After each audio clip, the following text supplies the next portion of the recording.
Mesdames, Mesdemoiselles, Messieurs, bonsoir à toutes et à tous, j'espère que vous vous portez bien. Premièrement, vous l'avez remarqué sans aucun doute, je ne sais pas disposer une décoration sur un mur et j'en suis désolé, j'espère que vous ne m'en tiendrez pas rigueur.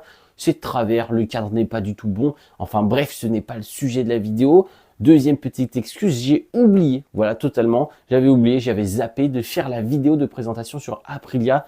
Oui, c'était un bon bout de temps maintenant, mais j'ai oublié, je ne l'ai pas faite alors qu'il y avait énormément de changements. Et aujourd'hui, je vais faire une vidéo de présentation alors que c'était déjà il y a un petit bout de temps. En plus, il y a eu les essais qui se sont passés.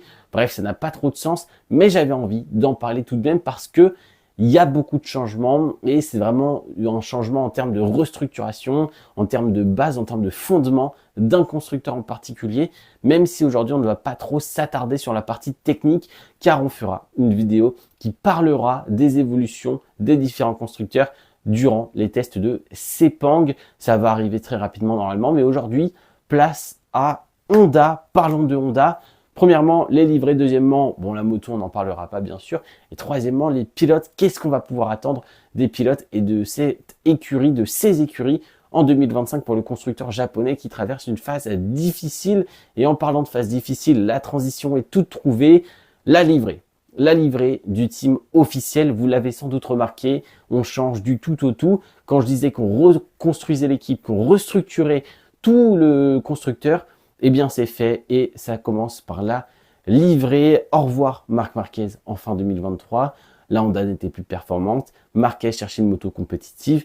Il voulait savoir s'il était capable de jouer les premières positions et il est donc parti chez Ducati. Fin de ce partenariat qui a duré une dizaine d'années, mais ce n'est pas tout, car fin 2024, c'est Repsol qui va quitter le navire Honda. C'est la même chose, les résultats ne sont plus là chez Honda. Le sponsor ne souhaite plus injecter d'argent aux côtés de Honda dans le MotoGP et donc il se retire en tant que sponsor titre de l'écurie japonaise dans la catégorie Rennes Moto. Enfin bref, voilà, ça fait beaucoup de pertes, mais ça va permettre aussi à Honda de se reconstruire. Et comme je vous l'ai dit, on va changer totalement la livrée et on va repasser sur les couleurs du HRC, donc du Honda Racing, tout simplement du rouge, du blanc, comme ce qu'on connaissait, un peu à l'image des motos de Stéphane Bradl ces derniers mois, ces dernières années quand il venait faire des wildcards. Et voilà, on retrouve une moto, on va dire, sans ce gros logo Repsol. C'est Castrol qui va devenir le sponsor titre de cette nouvelle écurie Honda officielle et non plus Honda Repsol. Ça va être Castrol maintenant. Enfin bref, vous allez vous y faire. Mais c'est vrai que c'est un gros changement.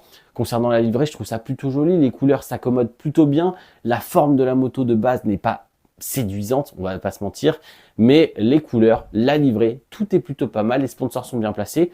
Donc honnêtement, niveau coloris, niveau couleur, je trouve ça vraiment bien fait. Et je trouve ça plutôt joli. Si on passe au livret des écuries satellites, enfin de l'écurie satellite, mais on a deux livrets. Premièrement, Idemitsu, comme d'habitude, très peu de changements. Somcat vient un peu apporter de ses couleurs, de sa nationalité. Idemitsu, sur la livrée, a fait 2-3 changements comme chaque année, mais on n'est pas sur une révolution encore une fois, même si c'est vrai que ce n'est plus un pilote japonais sur cette machine japonaise. Aucun japonais de toute manière sur la Honda, j'allais dire sur la grille, mais non, il y a Ayogura, sur la Honda pour la saison 2025. Et puis voilà, donc là, Idemitsu, pas grand chose à dire. C'est un peu un copier-coller, mais qui est pas mauvais, qui n'est pas forcément très réussi. J'ai jamais trouvé cette moto excessivement belle. Et cette année, c'est la même chose. Concernant LCR, l'année dernière, la moto était parfaite. Franchement, la moto était super jolie. Et cette année, ils ont un peu recopié le modèle de l'année dernière. Ils l'ont mis sur la moto de 2025. Alors oui, on a quelques changements au niveau des logos, on a quelques changements au niveau des motifs, on a un peu de changement au niveau des couleurs, un peu plus de blanc à l'arrière, un peu plus de rouge à l'avant. Mis à part ça, ce n'est pas un changement drastique côté livré sur les motos LCR, contrairement au team officiel. Mais dans tous les cas, elle reste plutôt jolie. Donc honnêtement, côté livré pour 2025, chez Honda, c'est plutôt une réussite. Dites-moi ce que vous en pensez dans les commentaires. Mais moi, je trouve ça plutôt pas mal. Sur l'aspect technique, comme je vous l'ai dit en début de vidéo, nous n'allons pas aller chercher très loin. Nous allons parler des motos un peu plus tard lors de la présentation. De toute manière, nous n'avions pas eu beaucoup de choses, même si c'est vrai que chez LCR, on avait plus une moto de 2025. On avait finalement la moto des tests de Sepang qui a été présentée. Mais on parlera de ça un peu plus tard. Parlons des pilotes, car là c'est intéressant. Nous allons encore une fois commencer par le team officiel. Et alors là, c'est vrai que je suis un peu dans un entre-deux. Je ne sais plus si je dois espérer de ces pilotes ou je ne sais pas si on est déjà au fond du gouffre et si ces pilotes sont déjà, on va dire, hors classement en termes de moto GP. On l'a vu l'année dernière, Johann Zarco avait été capable de faire de très très belles choses tout au long de la saison. Juan Mir avait parfois du rythme, mais le reste, c'était catastrophique. Déjà, Juan Mir, la régularité et les chutes, c'était clairement le gros point faible. Et Luca Marini, c'était tout simplement le rythme qui n'était pas présent. Donc cette année, Luca Marini, je vais pas vous mentir, au vu des tests hivernaux, au vu de ce que je vois depuis l'année dernière, au vu de ce qui se passe en ce moment avec Honda, on n'a pas une révolution non plus sur la moto, Luca Marini, je le vois encore une fois finir au fond du classement, être en difficulté toute la saison, peu importe les conditions, le micro était de travers, mais ce n'est pas le sujet. Donc voilà, Luca Marini, j'ai plus d'espoir, en tout cas j'en ai très peu. J'espère qu'il va quand même réussir à aller chercher quelques résultats, entrer régulièrement dans les points, parce qu'on se souvient l'année dernière, le temps que ça a mis pour marquer ne serait-ce qu'un seul petit point, c'était terrible. Franchement, c'était terrible la saison 2024 pour Luca Marini. Donc voilà, j'attends quasiment rien de ce pilote, honnêtement, c'est un peu dommage, c'est un peu triste, mais voilà, c'est la réalité des choses. Le test s'est pas très bien passé non plus, la saison 2024 s'est mal passée, la Honda n'est pas en train de changer drastiquement. Oui, ça change, oui, ça va évoluer, oui, ça va plus vite, mais on n'est pas sur une Ducati non plus.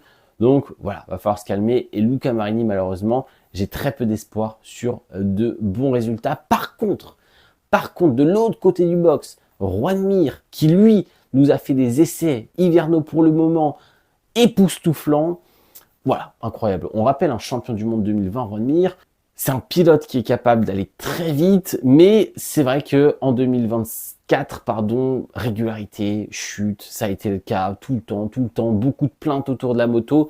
C'est normal, elle n'était pas rapide, elle n'était pas bonne du tout la moto, mais bon, on va pas se mentir, il y a quand même eu des problèmes, énormément de problèmes du côté du pilote sur la saison 2024 pour Juan Mir. Mais c'est vrai que pour 2025, j'ai l'impression qu'avec tous ces changements, avec l'arrivée d'un nouveau directeur technique, Romano Albesiano, si je dis pas de bêtises, l'arrivée de ce nouveau directeur technique qui vient tout droit de chez Aprilia, ça va remanier, ça va changer beaucoup de choses. On va prendre de nouvelles directions, on va avoir de la connaissance supplémentaire, une nouvelle manière de travailler, la culture va changer au sein de l'entreprise, donc ça va être très intéressant. Et Juan Mir nous a fait, comme je l'ai dit tout à l'heure, de superbes essais hivernaux pour le moment. Donc voilà, j'attends dans ces 10 premières courses de la part de Juan Mir un ou deux bons résultats. Alors je vous dis peut-être pas un top 5, mais top 8, top 7 pourquoi pas. Et essayer d'être un peu plus régulier sur la deuxième partie de saison. Mais honnêtement, pour le moment, Juan Mir me fait plaisir. Et oui, en 2024, j'étais un petit peu en train de me dire, c'est fini, c'est terminé, on est quasiment sur une fin de carrière. Et là, je reprends un petit peu espoir, même si je ne m'emballe pas trop. Je vous avoue, honnêtement, c'est pas comme Luca Marini, j'ai pas zéro espoir, mais je suis peut-être à 10%, donc c'est vraiment pas beaucoup non plus. Mais j'espère vraiment que Juan Mir va pouvoir remonter quelques positions au classement MotoGP, ça ferait vraiment plaisir. Il reste deux pilotes, les deux pilotes du team LCR. Premièrement, Johann Zarco, la pépite, on va dire, de chez Honda tout simplement. Honnêtement, Johann Zarco, j'attends toujours quoi? Du développement, de la régularité, des résultats. J'ai rien d'autre à dire. C'était l'année dernière et de loin le meilleur pilote Honda avec des Q2, avec des top 10, avec un point course et sprint. Enfin bref, c'était juste magnifique. Bravo Johann Zarco l'année dernière. Cette année, il recommence très bien. Les tests se sont bien passés. L'un des pilotes Honda les plus rapides avec Juan Mir, ça se joue vraiment à très peu. Et voilà. Donc Johann Zarco, j'attends toujours la même régularité, le même développement chez Honda. Et pourquoi pas aller chercher une place dans l'écurie officielle dès l'année prochaine. Ça ferait vraiment plaisir. J'ai pas grand chose de plus à dire parce que le pilote est tout simplement très bon. Passons à Somkhat Chantra. Le transfert un peu polémique, le transfert difficile. Voilà, il fallait un pilote asiatique dans le team Honda en MotoGP. Ayogura n'a pas accepté l'offre de Honda. Nakagami est parti en tant que pilote test. Il n'est pas parti très loin. Mais donc, il fallait recruter un pilote asiatique. Et c'est vrai que le meilleur pilote asiatique, du coup, sur la grille moto en général, c'était Somkhat Chantra. Bon, mis à part ça, j'ai rien d'autre à dire. Ça va être compliqué de s'adapter à la Honda premièrement.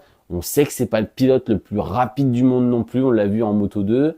Et voilà, donc j'espère quand même qu'il va passer un début de saison et voir toute une saison correcte, avec quelques points, avec quelques bons résultats, avec des petits coups d'éclat par-ci par-là. Mais c'est vrai que j'en attends pas grand-chose finalement en fait. C'est un pilote qui est là grâce à sa nationalité, pas que, il a quand même fait des bons résultats. Podium, victoire en Moto 2. Donc voilà, c'est un pilote qui a du talent, on le sait même dans les conditions difficiles, il est capable de faire de très belles choses. Mais c'est vrai que j'attends pas énormément de choses, j'attends pas de régularité, contrairement à un Firminal de Guerre ou un Ayogura dès les premières courses qui devraient être un petit peu compétitifs. Donc voilà, j'ai fini de parler de Honda, fin de la présentation.